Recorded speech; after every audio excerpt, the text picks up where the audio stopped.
আদ্দিন হসপিটালে, তারপর আদ্দিন হসপিটাল থেকে মারা গেছে সে।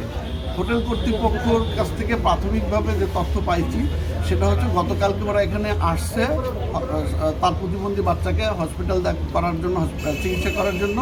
আর এ সৌদি প্রবাসী, আর এদের সাথে কেয়ারটেকার ছিল রফিক নামে এক লোক, সেই খাবার টাবার সরবরাহ করছে, আবার সেই ওদের চিকিৎসার জন্য হাসপাতালে নিয়ে গেছে। আমরা ডিবির ছায়া তদন্ত করতেছি। আমাদের আগে ক্রাইম সিন সংরক্ষণের জন্য সিআইডি আছে, থানা পুলিশ আছে, এবং যাদের সাসপেক্ট করতেছে থানা পুলিশের কাস্টডিতে আছে। আমরা তদন্ত করে আসল রহস্য উদ্ঘাটনের জন্য আমরা সহযোগিতা করতেছি। কতভাবে খাবার নাকি পরিবারের সদস্যরা সরবরাহ করছে?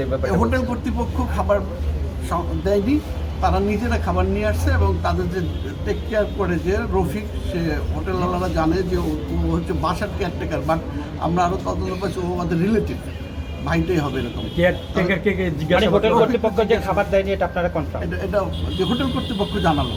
আচ্ছা, মানে হোটেল কর্তৃপক্ষ জানাচ্ছে তারা খাবার দেয়নি। কতজন মারা গিয়েছে? তিনজন। তার কাছেই জানাল। মনির সম্পর্কে আমার তালতো ভাই হয়, উনি আসছিল ওনার ছেলেকে ডাক্তার দেখানোর জন্য। যে কোনো কারণে কোথায় আসছিল? হ্যাঁ, কোথায় আসছিল? মগবাজার। ঠিক আছে, পরে আসার পরে ওইখানে আজকে ছিল ওনার ডাক্তারের সিরিয়াল।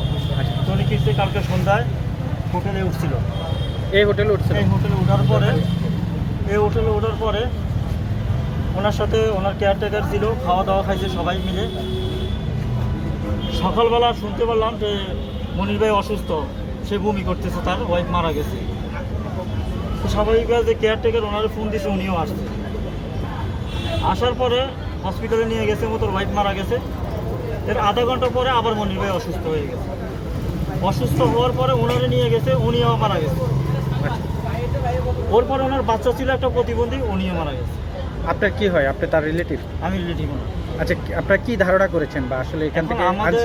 আমাদের ধারণা হয়তো বা ওনার খাওয়ার সাথে কেউ রাত্রের বেলা হয়তো বিষাক্ত কিছু মিশ করছে, ওই জন্যে। ডাক্তাররা ওনারা ওইটাই বলতেছে, ওনারা নাকি পাইছে। আচ্ছা, হোটেল কর্তৃপক্ষ বলছে তারা কোনো খাবার সরবরাহ করেন না, খাবার তার সাথে যারা এসেছে রিলেটিভ তারা। হ্যাঁ, এটা কি আপনারা কতটুকু কনফার্ম? না, ওনারা তো সিসি ক্যামেরাতে দেখাইছে সব কিছু। আসলে উনিও খানা কেয়ার করে নাই, হোটেলের কেউ করে নাই। ওনার সাথে যে ছিল রফিক, উনি করছে। খাবারটা কোত্থেকে আসছে? এখন উনি বাইরে থেকে আনছে, উনি কিভাবে আনছে উনি জানে। সেই লোক রফিক, তাদের কি হয়? তাদের ওনার চাচা হয়, এবং প্লাস মনে করেন বাড়ির কাজ কাম। তার মানে আপনি কি কোনো কিছু ইঙ্গিত পেয়েছেন যে সম্পত্তির জন্য এরকম করতে পারে কিনা? এরকম হয়তো ধারণা করা যাচ্ছে। তো ওকে।